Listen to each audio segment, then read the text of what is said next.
Hello everyone, welcome to Desert Succulent, and for today we're gonna be talking about Kalanchoe Tomentosa Cinnamon.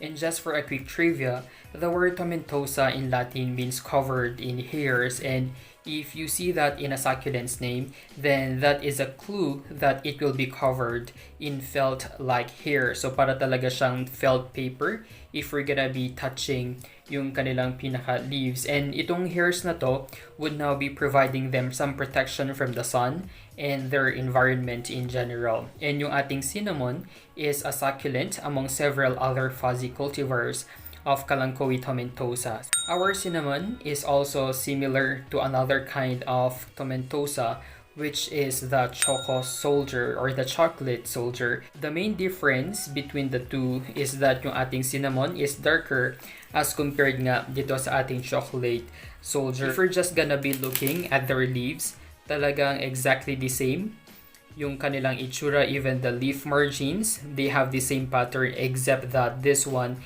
is talagang darker siya. If you might be confused as well kung ano ba ang pinagkaiba ng ating panda plant, then here sa likod, we have our panda plant. Ayan naman ang kanyang itsura. We have featured itong ating panda plant before, and this could also be a quick update kung ano na nga ba ang itsura ng ating panda plant. Sa ngayon, mas bigger na nga yung ating panda plant as compared nga nung na-feature natin siya sa ating care guide, and around nga sa kanyang pinaka-rosette, it has 5 new offsets na we can easily separate, and from the top, it would look like this. If you will be making a side-by-side comparison nung ating 3 na Kalanchoe Tomentosa, they would look like this.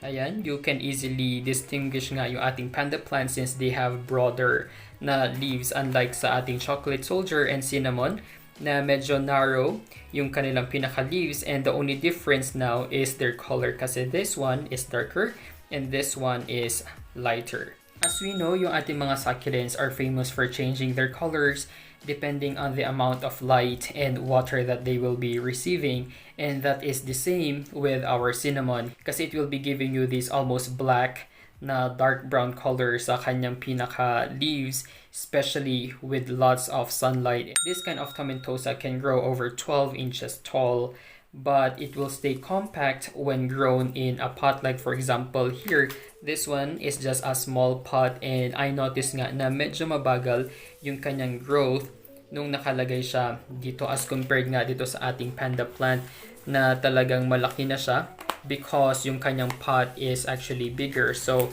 in the future, I will just be repotting this in a bigger container to encourage nga yung kanyang growth. You would be expecting na some of the older bottom leaves will die off as the new rosette leaves grow from the center dito sa pinakataas. So that is just a normal cycle of a succulent's leaf. We would also be expecting na our cinnamon would bloom and would give us a red flower.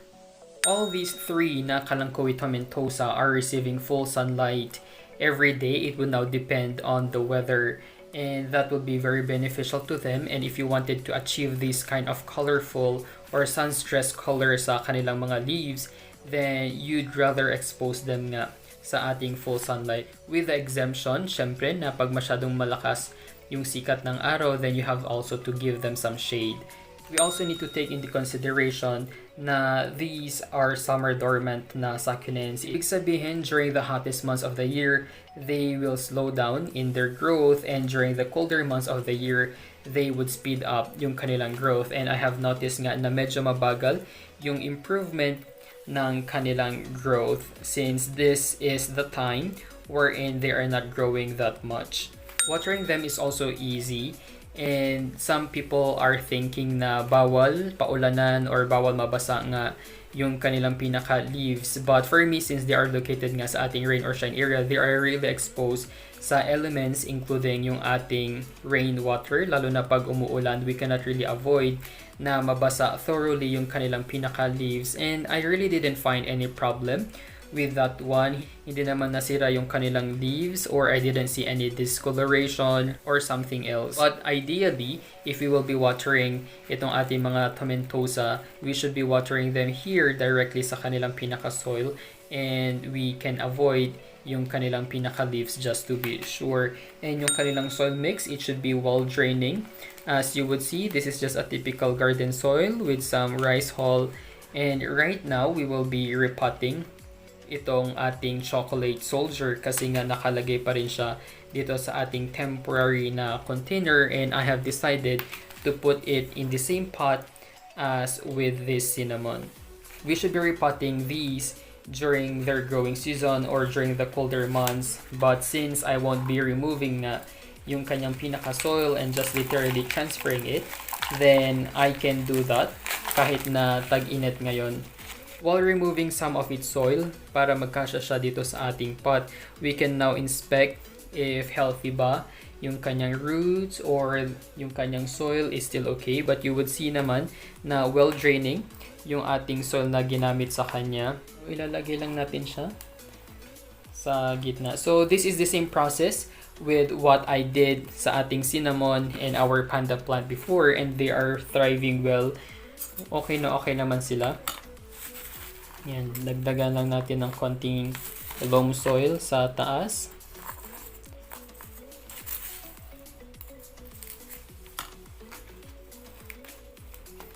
In less than a minute, we were now able to pot our chocolate soldier.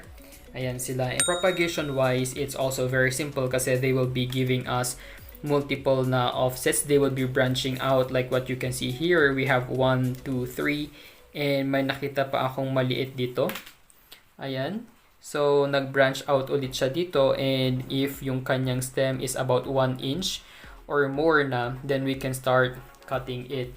Including this, you might be thinking na isang stem lang siya, but in fact, madami na siyang offsets here. Ayan, sa gitna usually sila tumutubo, hindi dito sa pinakababa.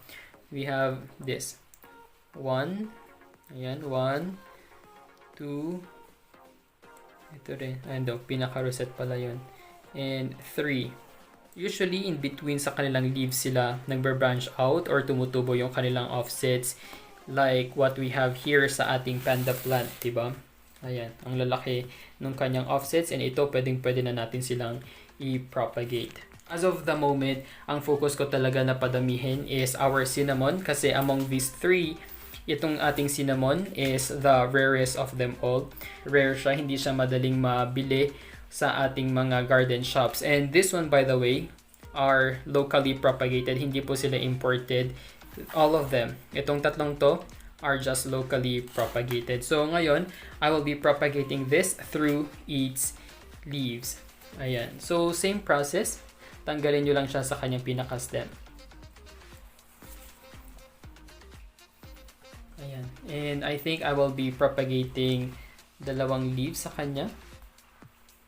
Ayan. Ganda kasi itong ating mga cinnamon sa mga succulent arrangement because of its unique na dark na color, and it's perfect nga if ilalagay natin siya as a contrast sa ating colorful na mga echeverias or graptolarias. Even if that they are good to look at and soft to the touch, we have to beware kasi nga itong ating Kalanchoe Tomentosa are considered toxic sa ating mga pets. Thank you guys for watching. Don't forget to like and subscribe to our YouTube channel. You may also visit our Facebook page at Desert Succulent PH.